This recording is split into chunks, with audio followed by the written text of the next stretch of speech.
Hello guys and welcome to my new video, and today is going to be a big one. What is the best healer for Pugs, or which healer is going to allow you to carry your group? And this is going to be a video that is going to be 10 weeks in the making, because I have played every single healer spec in there. I've geared them, I've got the 4 set, I've basically done a bunch of Pug keys on every single healer in order to gear them up, in order to get the crest. And this is going to be my tier list of healers that I feel have the highest chance of carrying your group in that Pug content. Now, these videos take me a really long time to do, like I said, 10 weeks in the making, because only now I've really geared a lot of my healers, and only now I've really experienced the content with all the healers myself in order to do this video. So if you like the content, please like and subscribe. And a big disclaimer, because I know there's going to be a bunch of people who just look at the tier list and they're like, why did you rank this healer so low when this healer is one of the most popular or the best healers in really high content in those plus 30 keys? Because this is not a video for those highest keys in the world. This is a video for Pug weekly keys from the range of 20 to possibly 25. And this is going to be very, very different, because when I say which healer has the highest capability of carrying a dungeon in a Pug, we're looking at things like utility. And for example, utility like PI or Power Infusion might be really great in really high keys, but in lower content, Power Infusion is not going to be amazing when your group doesn't interrupt or stun or disorient and they're just going to die or just going to wipe. So this is why this tier list is going to be very, very, very different when you compare it to some of the highest keys done in the world. And we're looking at how each healer is able to deal with different affixes, because some of the affixes are left to the healer. So we're looking at things like Afflicted, we're looking at Bursting, we're looking at Sanguine, how each healer can help the group and carry them to success. And another important disclaimer, should there be a tier list for this kind of key range? Absolutely not, because every single healer is capable of healing or meeting the HPS checks. Every single healer can do really high keys, and there is no need for a tier list for this. But a lot of people have asked me, and I've experienced or played all the healers, and I wanted to share my experiences so far. So let's start the tier list, and you can see here S tier is being a healer that can really carry your group. This is going to be a healer that can do a lot in terms of babysitting your group and also kind of controlling trash packs and helping in a lot of different situations. And honestly, based on all my testing, and you have to remember that I've done so many mythic plus Pug keys with every single healer, and honestly the best healer in that key range in terms of carrying the group is going to be Resto Shaman, and that is mainly to do with the utility. The utility of Resto Shaman in these Pug keys is just almost unmatched, because first of all, you have a bloodlust. There's multiple times that I got invited to groups because the group did not have a bloodlust, even though my IO score or my gear wasn't really appropriate for the key level, which is great. On top of that, you have things like AoE stun. You have a knockback or knockup depending on how you're going to talent Thunderstone. You have Poison Cleansing Totem to deal with Afflicted, and there isn't enough people talking about Afflicted and Poison Cleansing Totem, and that is basically applicable to all shamans. Poison Cleansing Totem is borderline overpowered when dealing with this affix, because for example, you can play a Preservation Evoker or Evoker and have double dispels with Cauterizing Flame in your normal dispel, which is great. You have to target Afflicted, because Afflicted can sometimes spawn in these really awkward positions. And with Shaman, you just have to press Poison Cleansing Totem and it will automatically remove Afflicted without you having to look where Afflicted spawn, without you having to target it, without you having to divert your attention from the current combat. Poison Cleansing Totem is absolutely overpowered, and not enough people are talking about this. It's not uncommon for me when I'm doing that Pug environment, Pug keys, for me to do something like 60 plus dispels in a dungeon. I basically solo this affix without having to try all that much when compared to other healers, and I think that is important type of utility that Shaman provides. And again, Afflicted weeks are basically free. On top of that, Resto Shaman is arguably the best healer interrupt because of the range and the short cooldown, and I don't want to understate the value of an interrupt in these Pug keys, because the difference between playing a healer that has an interrupt and a healer that doesn't is absolutely massive. You can really carry certain dungeons. There are a few dungeons in this dungeon pool where interrupts are absolutely insanely valuable. On top of the fact that Resto Shaman has received very recently some buffs to its healing, some buffs to its damage, and the throughput is very decent. I think you can really carry your group in that Pug environment in terms of controlling trash packs, in terms of providing interrupts, providing stuns, knockbacks, bloodlust.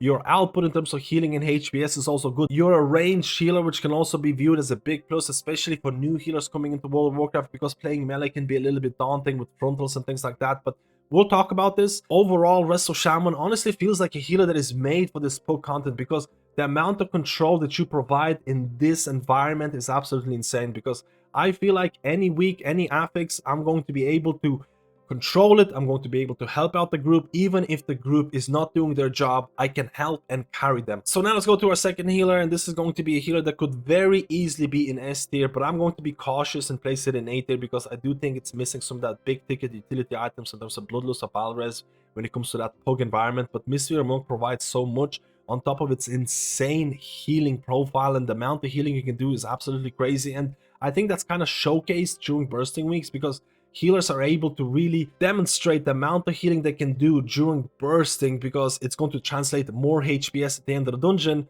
And I think Mistweaver Monk is actually one of the best healers when having to deal with bursting for multiple different reasons. So when you're looking at bursting specifically, I think Mistweaver Monk is pretty great. I already mentioned that you have multiple different tools to deal with bursting. Looking at things like a revival, mass dispel. Even if you can't dispel bursting, you still have things like diffuse magic on yourself. And even if you don't have that, your healing throughput is so high that you can really handle a lot or high stacks of bursting, and that is kind of a testament to how much healing they can do.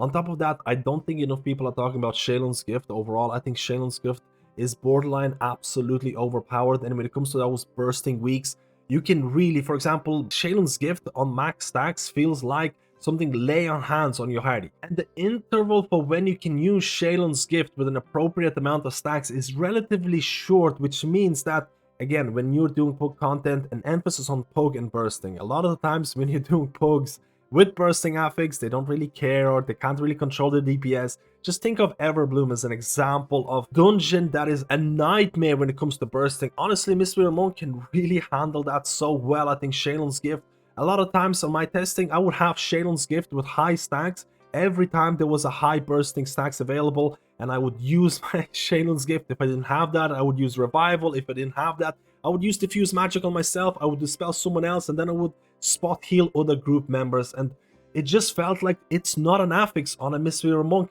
and that is just a testament to how strong their healing is. But I'm getting sidetracked. There's multiple different things that Mistweaver Monk can provide. Ring of Peace is situationally overpowered, especially when it comes to those sanguine weeks in terms of pushbacks, in terms of knocking mobs away. You have an interrupt. Again, I talked about the fact that healers with interrupt, there's a huge difference when you're playing a healer with interrupt versus a healer without, especially in these Pug environments. You also have instant AoE stun. Monk is an absolute beast when it comes to those Pug environments. You can really carry the group because of your healing, because some of your utility. You're missing some of the big utility items in terms of Bloodlust and Balres, but it's not the end of the world, especially with Balres. You can have some of those engineering items to give you engineering Balres, which is not comparable to the pure Balres, but it's still better than nothing. But overall, Mistweaver is an amazing healer. You are a melee healer, and this is going to be a downside to few people because people tend to find melee to be a little bit more awkward with frontals. And honestly, a lot of your healing is coming from melee with that Feline Stomp build and Ancient Teachings. And sometimes you might find it awkward to stay in melee and do your rotation and provide healing. And this is why I haven't placed Mistweaver Monk in that S tier, because to some people it might feel a little bit more difficult to play because it is melee and things like that. It doesn't have some of the big ticket utility items, but overall you could easily place Mistweaver in S tier, but right now I think it's an A tier, and I think it's an amazing healer in all forms of content. So now let's move on to our next healer, and that's going to be Restoration Druid. And honestly, it's going to be very hard for me to place this because you can have multiple different utility items that you can pick up as Resto Druid to help carry your group. But that is also dependent on which key level you're doing, because this is a tier list between 20 or weekly keys and something like 25. You can absolutely sacrifice survivability and pick up an interrupt, which means Resto Druid could actually be somewhat closer to that A tier. If you cannot pick up an interrupt, I think it would drop down to that B tier. But overall, this is a tier list looking at, again, lower keys. In highest keys in the world, Resto Druids will have to pick up extra survivability. They'll probably will have to drop that interrupt because, again, Druids in general are not the tankiest class in the game unless you really use your bear form. If you can micromanage your bear form, you're going to be doing really, really well and you can survive a lot of things. But if you don't do that, you're kind of in trouble. So in highest keys in the world, you need to pick up extra survivability. There's a bunch of talents that help you with that. And because of the class tree, you can sometimes feel like you're forced to mix and match which utility you want or can pick up for a certain dungeon, for certain affix as a Restoration Druid. Resto Druid can pick up interrupts. You can have multiple different utility with roars in terms of disrupts. You can have things like Typhoon, Vortex. Again, Typhoon for Sanguine Weeks. Vortex and Typhoon combo is pretty good in terms of just disrupting the flashback. On top of that, you have things like Balres, which I think is nice to have a pure Balres class in Pug keys versus someone using engineering Balres because it can be somewhat awkward. You have Mark of the Wild in terms of having a really, really nice group. Both, again, versatility is something that is sought after. And besides that, your healing is absolutely bonkers as Restoration Druid with that Grove Guardian and that tier set combination.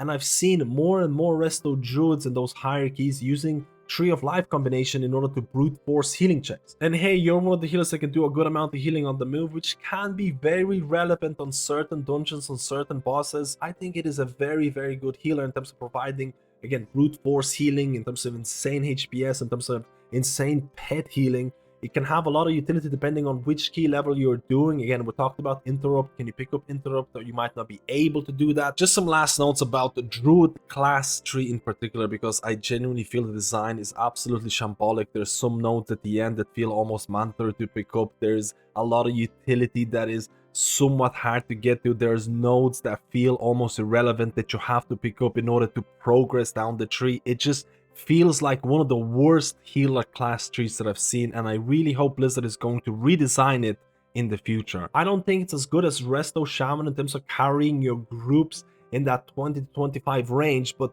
Resto Druid, I think there's many different reasons to play this healer, and if you like that kind of healing over time playstyle, or if you like that pet healing, Grove Guardian type of healing, because Grove Guardians are going to make up a huge portion of your overall healing.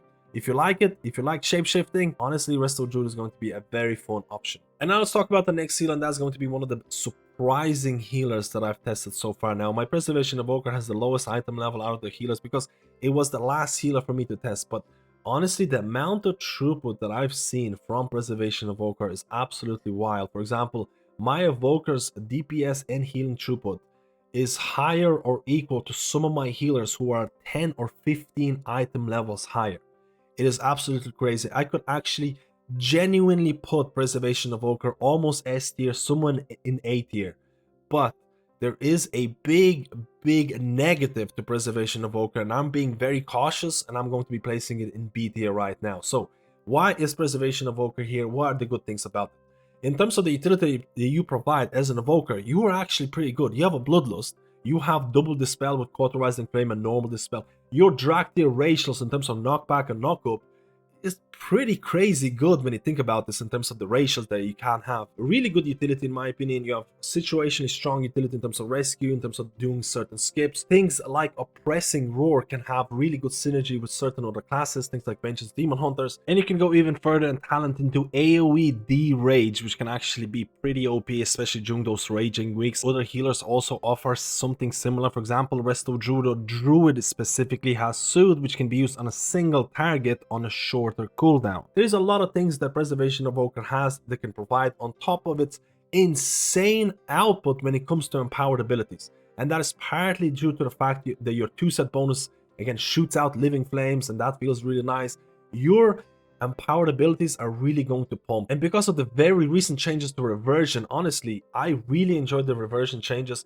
I really think that Preservation Evoker can pump, and don't let anyone tell you that Evoker's output is bad or anything like that, because if you can play around your group, your output is going to be really strong. You can really heal, you can really deal damage, and the recent Reversion changes actually added to the gameplay. So why am I placing Preservation Evoker in B tier? Because there's multiple times where I would do like 10 keys with Preservation Evoker, and 9 of those keys I'm carrying the group, I'm providing Bloodlust, I'm knocking mobs up, I'm knocking them back, I'm doing double Dispels with Cauterizing Flame, I'm using my rescues and all of those things, and I'm really carrying the group. My output is really good.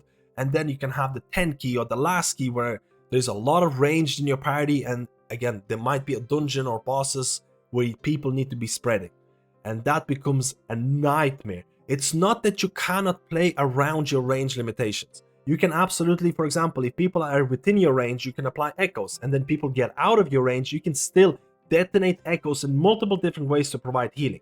So you can play around that, but the fact that you have to stress and try and do that means that, is it correct of me to place Preservation Evoker in the same tier as something like a Mistweaver Monk or something like a Resto Druid or Resto Shaman? Because those healers don't have to care about those range limitations. Sure, as Restoration Druid you have Efflorescence, as Resto Shaman you have things like Healing Rain, and it does help if people stack with it, but it's not a deal breaker like Preservation Evoker's range limitation.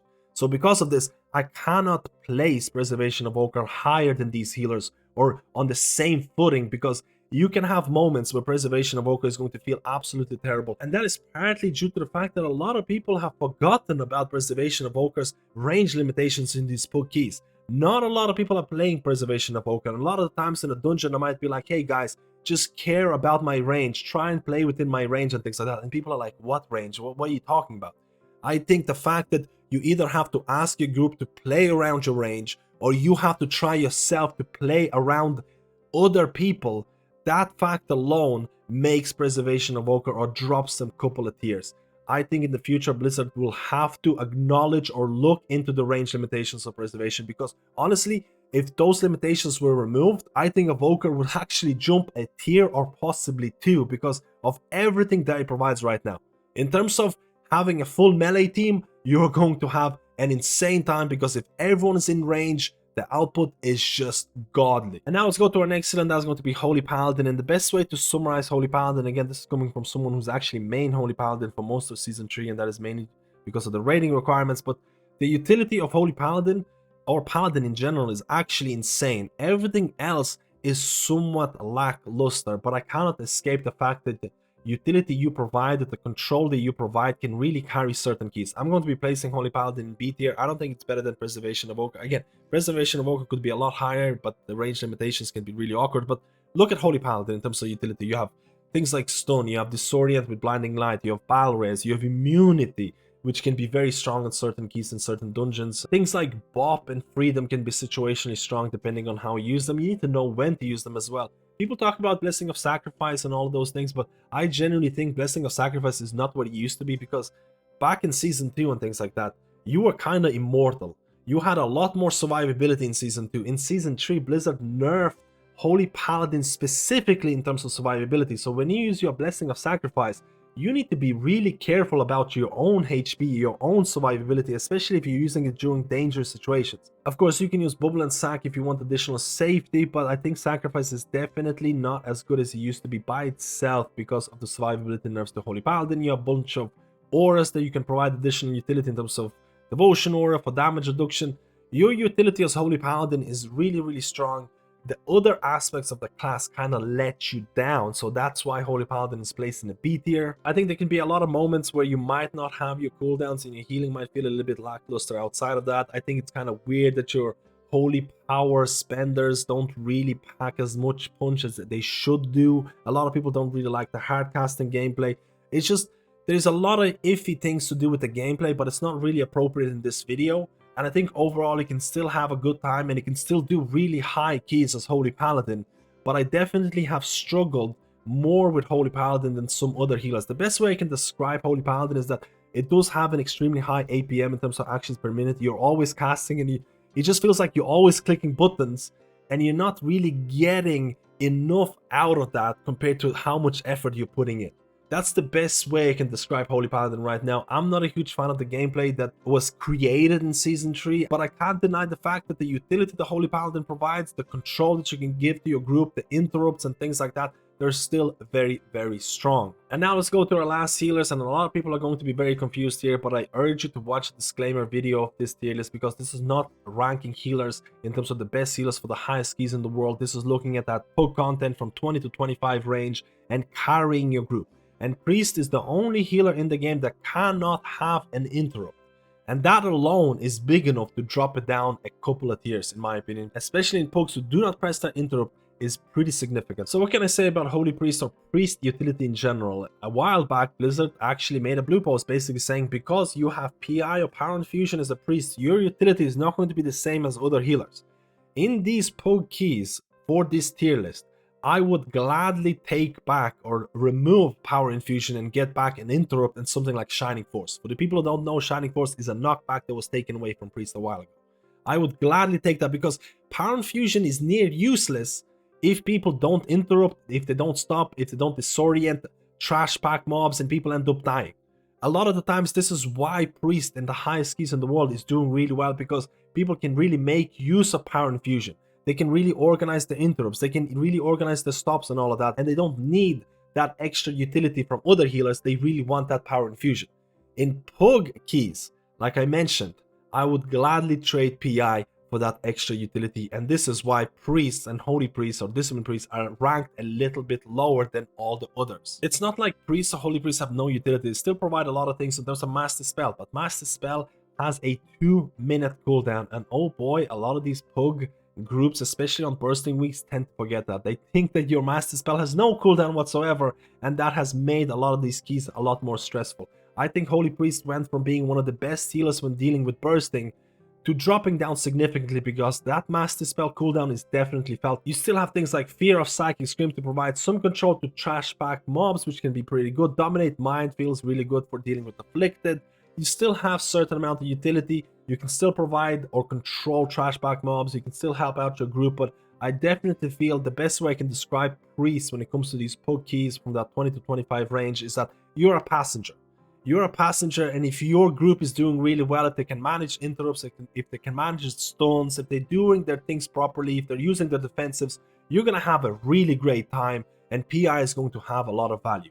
If you are a passenger on a really bad group who doesn't manage those things properly, you're going to have a really bad time. And because we're looking at pug keys and we're looking at healers that can carry your group, this is the reason why I place Holy Priest or Priest in general a little bit lower. I think if they had Interrupt, that actually would go up. I still think you have a couple of talents that you can mess around in terms of Censure, in terms of making a Chastise a little bit more. Again, not a lot of people are picking Censure, not a lot of people are playing around that, but I still think you can have a couple of different talent builds that could provide a little bit more utility if you wish.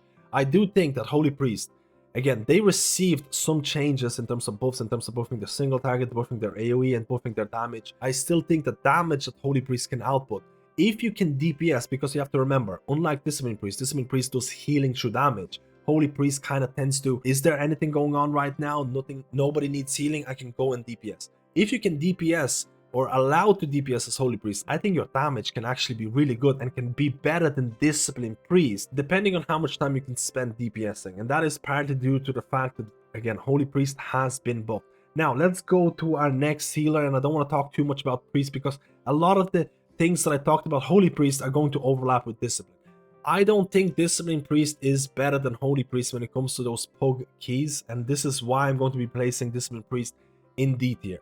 There are multiple reasons why I'm placing it as one of the worst healers when it comes to pugs, because again, I'm going back to that, how do I say, passenger analogy. If you have a group that can really handle their utility, their interrupts, all of those things, you're going to have a really good time.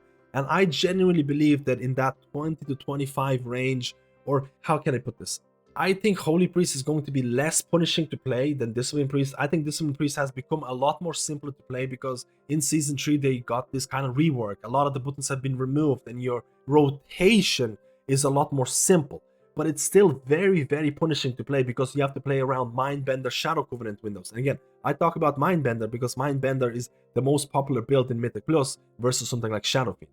So if you're playing around those Shadow Covenant windows, those Mindbender windows, if you mess them up, you're going to be really severely punished, because I do tend to think that Discipline Priest outside of that Shadow Covenant window can lack some of that healing. I also think that if there's going to be situations where someone in your party is going to take consistent single target healing and your atonement transfer is not enough to keep them up and you have to focus fully on that person, it can feel a little bit punishing. So I do think that Discipline Priest in the right hands and in really high content, in groups that can really organize their defensives, organize their utility, organize their interrupts, Discipline Priest is really, really strong healer, and this is why some of the highest keys in the world are done with Discipline Priest. That is partly also due to the fact that in really high keys, it's all about survivability. It's all about, can you live the key? If you can live the key, you're probably going to time it. And this is where Discipline Priest utility in terms of having pain suppression or double pain suppression or having things like barrier comes really, really handy. Now, this tier list is not looking at the highest keys in the world. It's looking at weekly keys. It's looking at 22s, 23s, 24s, 25s. You're not going to need that utility in order to prevent one-shots. It really depends if you're doing Tyrannical or not, but you don't really tend to need that. And I think Holy Priest is actually going to be a better option when it comes to pug keys because it is less punishing, and also there are multiple times where you're doing bursting weeks as Discipline Priest and you have 6, 7, 8, 9 stacks of bursting. Your master spell is on cooldown and you have no mobs to hit in order to heal off. You might as well just dispel yourself and start casting Master Resurrection because people are going to die. And again, by far the most punishing healer when dealing with something like bursting, but that might be more of a skill issue on my end. But honestly, I tended to swap to Holy Priest during those weeks because Holy Priest doesn't rely on having targets alive, and because Discipline Priest can sometimes feel punishing because you should always be casting. Again, you should always be casting as every single healer, but that goes double true for Discipline Priest because of talents like Void Summoner. If you're casting, you're getting additional cooldown reduction, you're getting higher uptime of Shadow Covenant, and it makes the key feel better. If you fail to do that, it can always create this ripple effect where you're always trying to catch up. And because of this, again, this is a Pug tier list. This is not looking at the highest keys in the world. If you're a God tier Discipline Priest with an organized group, you're going to have an amazing time and it's going to provide a lot to your group. If you're primarily doing Pug content and you're trying to carry your group in multiple different ways, I don't think Priest or Discipline Priest is going to be the best option here. But overall, Discipline Priest can be very fun to play and it can be very, very rewarding, which can be fun for a lot of people out there. And now, in terms of the summary of the video, I want to stress the fact that this is not a tier list of healer performance and the highest keys in the world in organized content in groups that are using Discord, voice, and all that thing. This is for healers that are going to join Pug content in that weekly key range, 20 to 25 type of deal. What are the chances of those healers carrying those groups in multiple different ways in terms of utility? Again, utility is going to be a king here because every healer has enough HPS or is going to meet the HPS checks in that key range. So utility is a big aspect, how much healing you can do, how much damage, and all those things. And this is based on my experience so far. And this is why I place Priest in a lower tier, because you're the only healer who cannot have an interrupt. And Blizzard also mentioned it's a type of healer that lost a lot of its utility because you have PI or Power Infusion. PI Power Infusion is great in high content where people can play around interrupts. They're going to use their defenses, they're going to use their utility. PI in these Pug or lower keys where people might not be using interrupts or defensives, it's not going to have all that much value. So this is why priests are a little bit lower. I did also put extra emphasis on Holy Priest being better than Discipline Priest in that kind of key range because I genuinely believe Holy Priest is less punishing to play. But you also have to keep in mind that group composition can play a big factor, especially when you're doing these high keys. And this is why I see a lot of these priests or this priest being included. Because, for example, if you have a Prot Paladin in a group and that Prot Paladin handles all the interrupts or a lot of the interrupts, you don't need a healer that provides interrupt. You'd rather have someone that provides PI or Power Infusion or provides indirect damage or increases that group's DPS. Or on top of that, you would also like to get that Power Word Fortitude buff in order to add extra survivability to the group. But this is a tier list looking at all the healers, looking at non-restrictive group compositions in terms of you're not sure what group you're gonna get in Pug environment, or you don't really want to wait for that Prot Paladin to come around. And this is why Priest is a little bit lower. If Priest would have an interrupt and a couple of other utility items, it would climb a lot higher. I think I'm also being relatively harsh in terms of where I place Priest because I'm assuming the worst in Pugs because I've done a lot of Pugs. I think if you have a semi-decent group, I think Holy Priest could easily climb anything. Discipline Priest could climb, but in terms of continuity, I'm going to keep them in the same position. Just so you know, I think Priest performance is going to rely more on that group. Again, play whichever healer you enjoy the most because that is the best value for your subscription. And this is why I place Resto Shaman really high, because the utility that they provide in terms of controlling the trash bags. Again, you have AoE stuns, knockups, knockbacks, you have Bloodlust. If you join a group that already has Bloodlust, your utility is going to be somewhat diminished. But having such a good interrupt as Resto Shaman is honestly, I cannot put enough emphasis on having an interrupt in Pug keys, especially for certain dungeons. And I did talk about things like Poison Cleansing Totem, and again, Resto Shaman is going to control the group. Mistweaver is really strong. I think Mistweaver provides so much healing. It has a lot of things that you can bring to the group as well. Ring of Peace, bunch of other things. It's missing some of the big ticket items in terms of Bloodlust and Valres, but you can get Engineering Valres. And I think Mistweaver is in a really good position, arguably one of the best healers in all forms of content.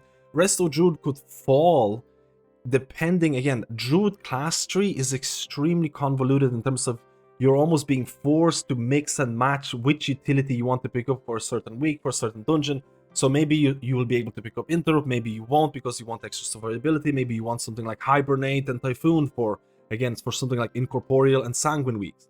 And that kind of limits your other choices. So I still feel Resto Druid deserves to be in that A tier, but he could definitely fall because the Druid class tree could use a lot more love. Preservation of Evoker could honestly be S or A tier. I think the output of Preservation of Evoker is really, really strong. I know in highest keys in the world they're bringing Augmentation of Evokers, and there's no reason to bring Preservation of Evoker because your utility is going to be overlapping. But if you don't do that, if you don't have other classes or other evokers in your group. Preservation is doing really well, the output is really strong, utility is strong, and the only reason I placed it in B tier is because the range limitations can sometimes be really painful. You can play around the range limitations in multiple different ways, but because you have to stress and do that, or how do I say, you either ask your group to play around your range limitations, or you have to play around your group because you have so many range and people are spread out. Purely because of that fact, I'm bringing him to B tier, but honestly, it's kind of deserving of being at least in A, but that's up to you to decide. Holy Paladin is one of those healers where I actually believe the utility kind of carries them in this. I placed him in B tier, even though I feel a lot of other aspects of Holy Paladin are a little bit lackluster. You can still do really high keys, you can still have a good time, but I still feel a lot of the gameplay aspects are not really as good as they used to be, but that is just my personal subjective opinion. Everything here is my personal subjective opinion. You're more than welcome to disagree or agree with this. Let me know what your tier list would look like. Just remember, this is not looking at the highest keys in the world. Utility is the king here.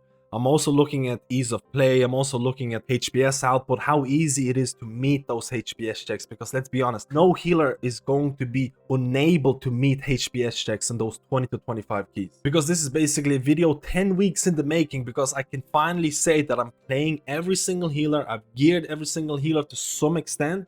I've been doing a bunch of Mythic Plus keys in order to gear up, and these are my experiences, and this is a tier list to represent my experiences. Let me know what you would change in this tier list, and if you like this video, please like and subscribe. It really helps out the channel, and I'll see you in my next guide.